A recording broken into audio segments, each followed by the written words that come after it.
Halo semuanya, selamat datang di channel yang tidak layak untuk dihina ini. Sebelum kita mulai, atur posisi santainya, seruput kopinya, dan mari kita berkhayal. Keesokan harinya, di dalam aula istana, terlihat Lin Tian sedang duduk di tahtanya, dan di sampingnya duduk ada Lan Jingyi dengan wajah tenang sambil memandang semua orang. Meskipun kultivasinya sendiri baru di alam dewa ilahi tingkat menengah, tapi tidak ada yang akan memandang wanita di samping Lin Tian itu dengan sepele. Karena selama Lin Tian tidak ada, wanita inilah yang benar-benar mengatur alam kehancuran dengan sangat baik. Dan dia juga telah melakukan beberapa hal, yang membuat semua orang di ibu kota sangat menyukai sikap dari Lan Jingyi. Baiklah, bagaimana? Kita akan mulai mengadakan pertandingan bulan besok, dan aku sendiri yang akan menentukan ujiannya. Aku harap generasi muda kalian sudah siap, ucap Lin Tian sambil tersenyum. Kaisar, berapakah batas usia generasi muda kita untuk bisa ikut dalam pertandingan itu? Tanya kepala keluarga Zhu. Menurut kalian, sekarang berapa batas umur yang bagus bagi mereka? Oh iya, dan juga jangan terlalu mematokkan umurku kepada ujian ini, ucap Lin Tian. Kenapa dia mengatakan hal itu? Karena dia masih belum berusia 50 tahun, dan kekuatannya sudah berada di alam dewa surgawi tingkat menengah tahap puncak, dan itu terjadi sejak dia keluar dari altar kehancuran. Jadi tentu saja jika mereka mematokkan umur segitu, maka tidak akan banyak yang bisa ikut dalam ujian kali ini. Setelah memikirkan baik-baik, semua orang sepakat kalau yang boleh ikut adalah orang dengan batas usia 300 tahun. Dan di atas usia itu, mereka tidak dianggap sebagai generasi muda lagi. Dan mereka juga akan membagi pertandingan dengan tingkatan mereka masing-masing. Contohnya alam kaisar, dewa tingkat rendah, menengah, dan tinggi, karena itu berbeda dengan dunia dewa, jadi semua generasi muda di sini yang paling rendah biasanya berada di alam kaisar. Saat mereka sudah berumur 20 tahun sampai 50 tahun, mereka sudah mencapai alam kaisar di alam kehancuran. Dan untuk alam dewa, mungkin tidak terlalu banyak generasi muda yang seperti itu. Jadi Lin Tian setuju dengan apa yang mereka sampaikan itu, dan dia sendiri yang akan menentukan ujian generasi muda untuk pertama kalinya di alam kehancuran tersebut. Setelah berita keluar, banyak orang yang bersemangat. Lalu generasi muda di alam kehancuran pun ikut bersemangat, karena hal ini bisa membuat diri mereka dan keluarga, serta sekte maupun kerajaan di mana mereka berada, itu bisa membuat mereka terkenal.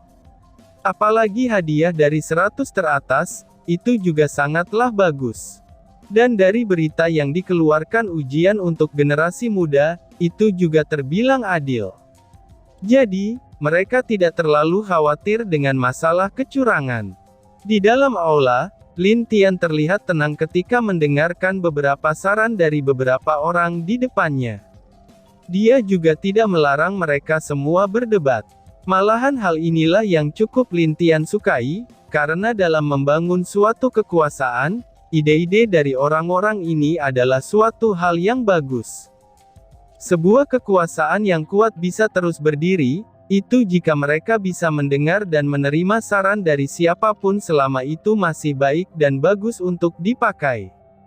Baiklah semuanya, mari kita sudahi kali ini, dan kita akan bertemu 1 bulan lagi di sini. Aku berharap, generasi muda kita tidak mengecewakan harapan kita, ucap Lin Tian. Semua orang di sana mengangguk penuh senyum, dan mereka tentu saja sangat ingin melihat siapa generasi muda terbaik di alam mereka. Karena selama ini, hal seperti pertandingan generasi muda tidak pernah diadakan sejak Dewa Kehancuran sebelumnya menguasai alam ini. Dan mulai besok saat aku bertemu dengan orang luar, aku akan menggunakan topeng. Ini aku lakukan untuk menyembunyikan identitasku dari beberapa orang jahat dari luar. Kalian mengerti kan? Ucap Lin Tian dengan serius ke arah mereka semua. Kami mengerti Kaisar, balas semua orang dengan hormat. Akhirnya pertemuan itu selesai dengan baik, dan Lin Tian cukup puas dengan sikap dari semua pemimpin yang hadir di aula itu. Saudara Lin, aku masih melakukan perekrutan, untuk mencari beberapa pasukan yang akan diletakkan di istana. Apakah itu tidak masalah? Tanya Lan Jingyi yang masih duduk bersama Lin Tian di aula.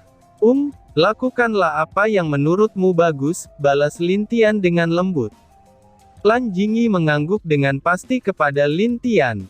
Setelah berbicara beberapa hal, akhirnya mereka berdua keluar dari aula dan pindah ke sebuah taman yang berada di istana. Saudara Lin, bolehkah aku menanyakan sesuatu kepadamu? Ucap Lan Jingyi melihat Lin Tian. Keduanya sedang duduk dengan tenang di halaman, dan meja ada teh yang menemani mereka berdua. Oh, apakah itu pertanyaan serius? Tanya Lin Tian sambil melihat Lan Jingyi. Itu hanya pertanyaan pribadi saja, balas Lan Jingyi dengan lembut. Lin Tian sedikit terdiam sambil memandang wanita cantik di depannya ini. Lan Jingyi bisa dibilang wanita yang hebat jika dalam hal kepemimpinan. Dan dia merasa kalau hidupnya terlalu sedikit lemah, jika itu terikat dengan perasaan wanita yang berada di depan dirinya ini. Katakanlah apa yang ingin kamu tanyakan, dan aku pasti akan menjawabnya sebaik mungkin, balas Lin Tian dengan senyum pasti di wajahnya. Aku hanya ingin tahu bagaimana kepribadian dari dua istri saudara Lin, tanya Lan Jingyi dengan tenang sambil menunggu jawaban Lin Tian. Lin Tian yang mendengar pertanyaan Lan Jingyi terdiam beberapa saat. Sebenarnya dia ingin tidak menjawabnya, tapi melihat wajah penuh harapan wanita di depannya ini, itu membuat hati Lin Tian agak melemah. Dia akhirnya menceritakan beberapa hal tentang kedua istrinya itu kepada Lan Jingyi, dan tentu saja itu adalah apa yang dia rasakan dan lihat selama bersama kedua istrinya tersebut. Melihat betapa bahagianya Lin Tian menceritakan kedua istrinya itu, wajah Lan Jingyi masih tersenyum, tapi hatinya agak iri dengan kedua istri Lin Tian. Tapi dia tidak terlalu memikirkan dan hanya terus mendengarkan Lin Tian bercerita tentang kedua istrinya, dan dia pun dengan tenang menceritakan beberapa tentang keluarganya juga. Lan Jingyi senang mendengar cerita tentang keluarga Lin Tian, dan dia bahkan mendengarkan dengan baik semua kisah yang berhubungan dengan Lin Tian dan saudaranya. Cerita itu membuat Lan Jingyi kagum dengan keharmonisan keluarga Lin Tian. Dan di dalam hatinya, dia sangat ingin melihat bagaimana keluarga Lin Tian yang ada di dunia dewa. Aku jadi penasaran, seperti apa keluargamu di sana saudara Lin, ucap Lan Jingyi dengan lembut. Nanti ada waktunya kamu bisa melihat keluargaku, jawab Lin Tian dengan tersenyum. Tapi sebenarnya, dia juga sangat ingin bisa berkumpul lagi dengan keluarganya itu. Di sebuah kota, dua kucing sedang duduk di sebuah pemandian yang terlihat besar di kota itu. Di sana banyak wanita yang keluar masuk pemandian dengan wajah bahagia. Sedangkan dua kucing itu terlihat sangat menikmati apa yang mereka lihat di tempat itu dengan bangga. Sebulan kemudian, pertandingan antar generasi muda akan segera dimulai. Seminggu kebelakang ini, itu sudah banyak yang datang ke ibu kota untuk menyaksikan pertandingan, dan ada beberapa generasi muda yang juga ingin ikut dalam pertandingan itu. Di lapangan yang luas, dan di langit ada tempat khusus bagi para pemimpin dan juga kaisar untuk duduk. Di bangku itu terlihat kalau semua pemimpin setiap keluarga sudah datang, dan Lin Tian juga duduk dengan tenang sambil memandang ke bawah, untuk melihat semua generasi muda yang bersemangat itu. Lin Tian terlihat tersenyum puas atas sikap mereka semua, apalagi banyak orang yang hadir di sana untuk melihat pertandingan generasi muda kali ini, dan itu membuat Lin Tian cukup merasa senang. Baiklah, mari kita mulai pertandingannya saja. Babak pertama adalah ini, ucap Lin Tian. Lalu sebuah bola kecil terlempar ke langit, dan bola itu secara perlahan membesar dan membentuk sebuah dunia sendiri. Di dalam dunia itu mereka semua melihat ada sebuah tangga, dan di atas tangga itu ada sebuah istana besar yang berdiri. Ini dinamakan tangga tekad, dan tugas kalian adalah mendaki tangga ini dengan sekuat tenaga kalian. Ingatlah, tekad kalian harus kuat untuk bisa naik ke sana. Dan jika tekad kalian atau kalian gagal seperti terjatuh, maka kalian akan dikeluarkan secara langsung, jelas Lin Tian kepada mereka dengan tenang. Mendengar nama tangga itu, wajah semua generasi muda terlihat lebih ingin seperti mencobanya, dan bukan malah takut. Melihat wajah semua generasi muda yang ingin mencoba tangga itu, Lin Tian hanya bisa tersenyum. Lalu tangga ini akan menekan tubuh kalian, dan setiap kali kalian naik, tangganya akan memberikan tekanan yang lebih berat dari sebelumnya kepada kalian, jelas Lin Tian lagi. Kalau kalian siap, maka masukkan energi kalian ke token itu, dan kalian secara otomatis akan dipindahkan ke sana. Hanya 1000 orang yang akan lolos kali ini untuk melanjutkan ke babak kedua. Apakah kalian mengerti? Ucap Lin Tian. Mengerti, balas semua generasi muda itu secara serentak. Mulai, ucap Lin Tian. Segera, semua generasi muda itu pun memberikan energi mereka ke token yang telah diberikan Lin Tian kepada mereka, dan semuanya masuk ke dalam dunia di mana tangga itu berada. Jika dilihat dari luar, semua orang melihat kalau semua generasi muda sudah mulai berlarian, dan mencoba menaiki tangga bertekanan itu dengan semangat. Di 10 anak tangga pertama, itu terlihat masih banyak yang bisa menaikinya. Tapi perlahan-lahan yang awalnya terlihat sangat cepat, mereka mulai melambat dan kelelahan. Sepertinya ujian ini sangat menarik, ucap kepala keluarga Yan sambil melihat semua yang ada di dalam dunia buatan itu. Yang lain juga mengangguk ketika melihat ujian di tangga itu. Lin Tian yang melihat semua itu terlihat senang dengan kepuasan mereka. Kenapa sudah sebulan Lin Niao dan juga api Dewa Naga belum kembali? Ucap Lin Tian dengan heran. Dia dapat merasakan kalau keduanya tidak dalam bahaya, dan hanya satu kemungkinan yang bisa terfikirkan oleh Lin Tian, yaitu kalau dua berandalan itu masih bebas berkeliaran di alam kehancuran. Mungkin keduanya masih belum dapat menemukan kucing dan naga itu, ucap Lan Jingyi yang ada di sampingnya. Ya begitulah jika tidak ada Feng Er, tentu saja bayi kecil akan sangat bebas, ucap Lin Tian. Mendengar itu, Lan Jingyi hanya bisa tersenyum. Semua yang dilakukan bayi kecil dan naga kecil, bisa dibilang itu hanyalah masalah kecil. Tapi sikap mereka yang seperti berandalan itulah, yang membuat Lan Jingyi tahu kalau Lin Tian sedang marah. Namun meskipun Lin Tian marah, tapi sudah jelas kalau dia tidak membenci keduanya. Karena bagi Lin Tian tetap keduanya adalah saudaranya sendiri, apalagi masalah yang mereka buat bukanlah masalah besar. Dua berandalan, itu sesuai dengan namanya, ucap Lan Jingyi dengan senyum manis di wajahnya. Iya, untung saja tidak ada kakakku Bing Zhao bersama mereka. Jika dia ada, mungkin hatiku akan lebih sakit lagi, ucap Lin Tian kalau mengingat kelakuan kakaknya saat bersama bayi kecil. Mereka tidak terlalu lama memikirkan tentang dua berandalan itu, dan kemudian kembali memperhatikan ujian di langit itu dengan antusias. Mengaum. Dua sosok yang agak besar, itu sedang mengejar dua sosok kecil yang terbang dengan cepat di langit.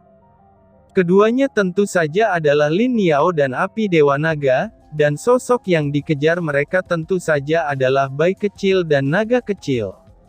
Sialan, kenapa dua hewan ini mengejar kita terus selama seminggu ini? Kakak, apa yang harus kita lakukan? Tanya naga kecil. Kabur saja. Kita tidak bisa melawan mereka. Karena menurutku, pasti ada harta yang dapat membuat kita tidak bisa bergerak, balas bayi kecil dengan cemas sambil terbang di langit.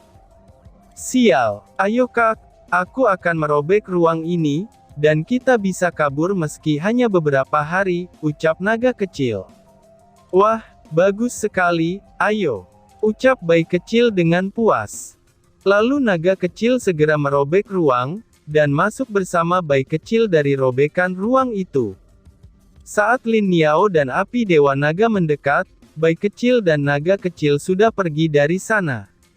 Lin Niao sangat kesal karena masih gagal menangkap bayi kecil dan naga kecil setelah menemukan mereka, dan tentu saja api Dewa Naga juga kesal dengan kedua berandalan itu. Tapi pada akhirnya Lin Niao dan api Dewa Naga menangguk, dan kemudian terbang mencari jejak dari dua berandal itu.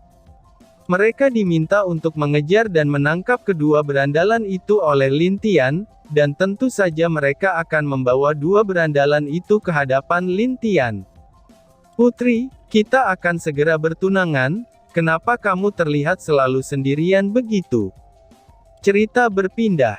Ayolah, mari kita berjalan keluar bersama, ucap seorang pemuda di ruangan tamu tempat Mu Jing-er berada. Itu terlihat kalau Mu Jing-er diam dan acuh kepada pria muda di hadapannya itu, tanpa membalas setiap perkataannya barusan.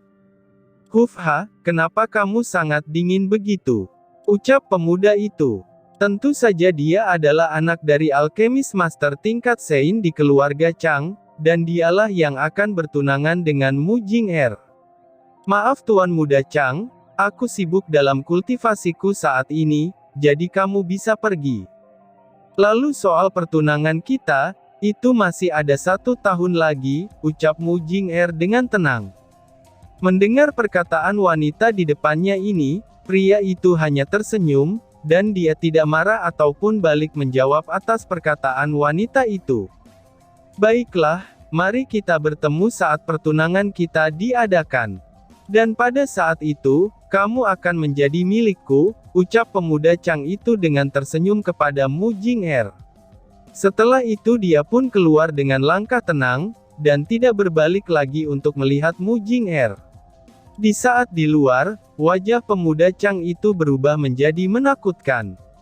Wanita bodoh, cepat atau lambat kamu hanya akan menjadi hiasan kamarku, meskipun kamu adalah seorang jenius, ucap pemuda itu dengan senyum jahatnya. Dan tiba-tiba saja bersambung. Sekian dan terima kasih banyak.